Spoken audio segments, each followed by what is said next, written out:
En un momento histórico de gran lucidez, hace poco más de un año, en esta misma Cámara, entre aplausos y de madrugada, aprobamos con amplio consenso y generando grandes y renovadas esperanzas y expectativas la reforma constitucional en materia de telecomunicaciones. Si bien es cierto, la reforma constitucional, gracias al trabajo de los representantes del Partido Acción Nacional, entre otros, en la mesa del Pacto por México, tiene ADN panista. Desgraciadamente hoy, la legislación secundaria se aleja de los ideales y de la ética de mi partido. En lo personal, no reconozco en las leyes secundarias el paso siguiente y necesario de la reforma constitucional. Estas no honran su espíritu. A pesar de las interpretaciones constitucionales, tiene como objetivo abatir los monopolios y fomentar la competencia, beneficiando a las audiencias y a los usuarios, y satisfacer así las necesidades y las demandas ciudadanas. Debo decir con sinceridad, pero también con pesar, que estas reformas generaron en mí, como en muchos mexicanos y mexicanas, una gran esperanza por un México donde la cultura en general, pero en particular la cultura política de las y los ciudadanos, se viera fortalecida con información plural. Esperaba que por lo menos lográramos contener a los grandes intereses y poner en el centro el beneficio de mujeres y hombres que habitan en este país.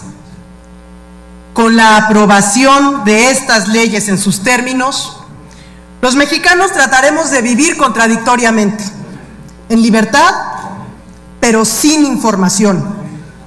En México no se logrará consolidar una democracia de calidad, y eso será responsabilidad del proponente, el presidente Peña Nieto, y los legisladores que avalen su propuesta. Hace menos de 2 meses se publicó en el Diario Oficial de la Federación la Ley Federal de Competencia Económica, que entra en vigor ya ahora el 7 de julio próximo. Hoy, además de una contrarreforma constitucional, estarán aprobando la Ley de Telecomunicaciones y Radiodifusión, que desde hoy en lo personal llamaré la Ley de Anticompetencia y Promonopolios. Mientras los abusos al usuario se dan sobre todo en el ámbito económico, pues es cierto e injusto que pagamos mucho dinero por malos servicios, los daños que sufrimos por los monopolios en los medios de comunicación son profundos y peligrosos. Sociedades con información pobre y sesgada tienen de manera recíproca y proporcional democracias pobres, ciudadanos dóciles, desinformados, pasivos, manipulados por una verdad oficial del gobierno en turno y los medios de comunicación a modo. Digo no al dictamen y mi voto será en contra por diversas razones.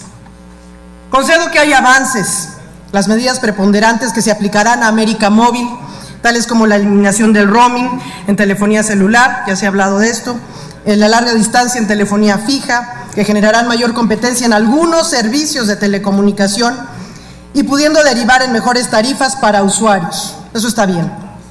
Pero esta reforma, compañeros, estaba llamada a mucho más. Esta reforma estaba llamada a hacer la gran política de Estado que pusiera en el centro el derecho humano a la información plural, imparcial, oportuna y que también fuera capaz de generar competencia real, que no solo detonara la inversión y abatiera los monopolios, sino que también inhibiera la concentración. Mi voto será en contra, por razones que a continuación describo.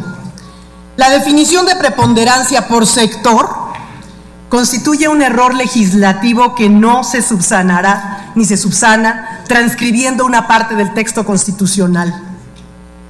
no definir a la preponderancia por servicio es un grave desacierto que dejará, sin duda, y ya lo vemos, al sector de la radiodifusión sin declaración de preponderancia y a las dos nuevas cadenas de televisión abierta tan ansiadas con muy pocas posibilidades. Mi voto será en contra también, porque al quitarle la facultad al Instituto Federal de Telecomunicaciones de regular la competencia en la televisión restringida, como está planteado a través de este terrible noveno transitorio del proyecto, va en contra del espíritu de la Constitución y va a favorecer la concentración en televisión de paga, además de existir una obvia invasión de facultades al IFETEL, que seguramente en su momento declarará inconstitucional la Suprema Corte de Justicia de la Nación. Permitir la concentración en los monopolios en cualquier servicio de las telecomunicaciones constituye un daño directo a los usuarios. El proyecto de dictamen tiene otras omisiones que también nos alejan de la Constitución.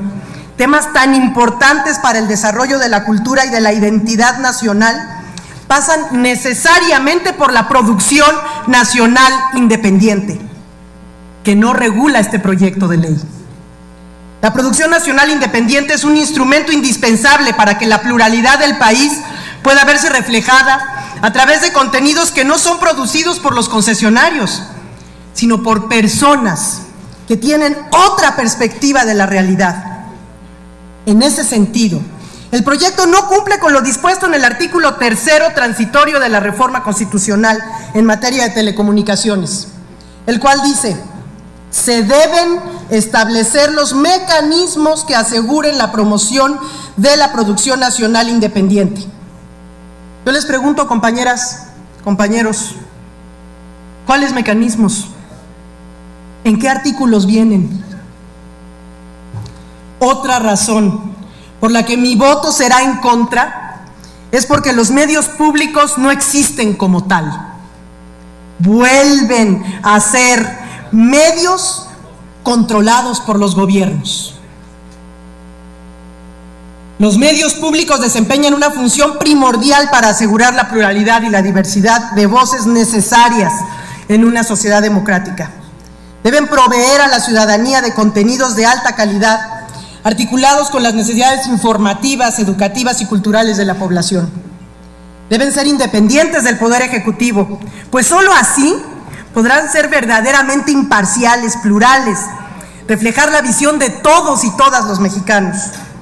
Requieren contar con opciones de financiamiento adecuado para poder generar contenidos que, a la par de educativos o culturales, sean lúdicos, de calidad y accesibles a la ciudadanía.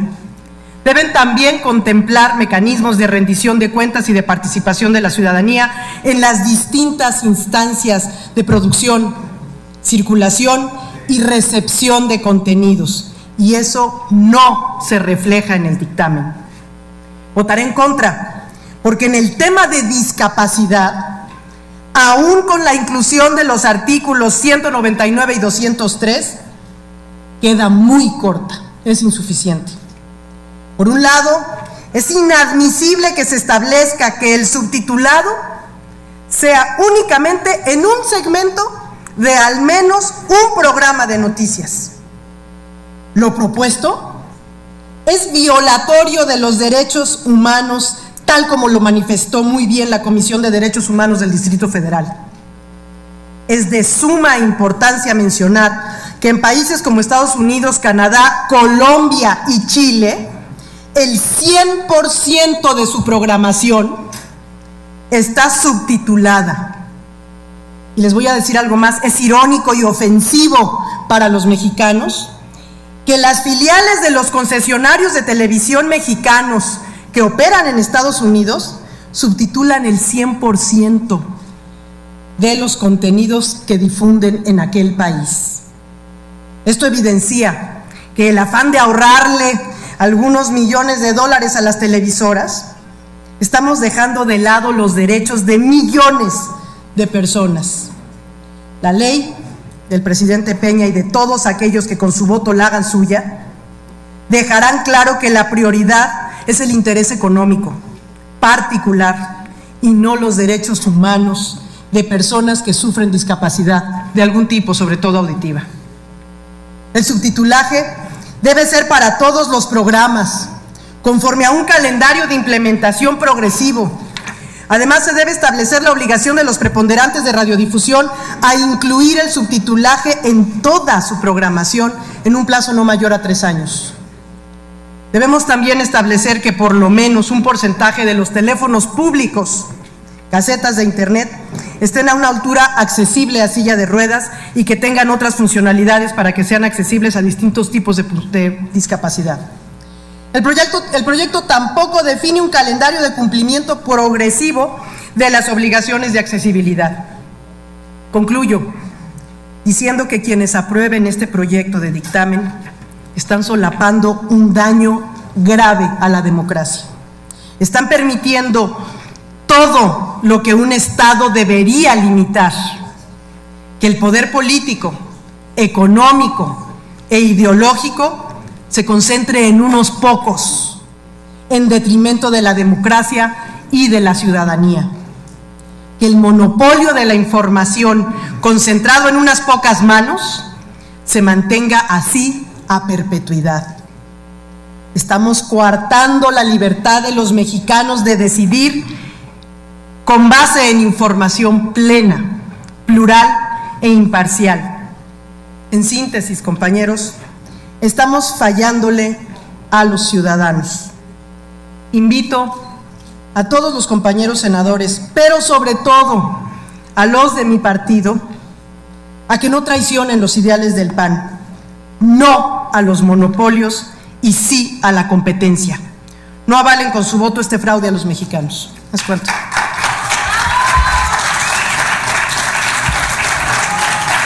Gracias, senadora.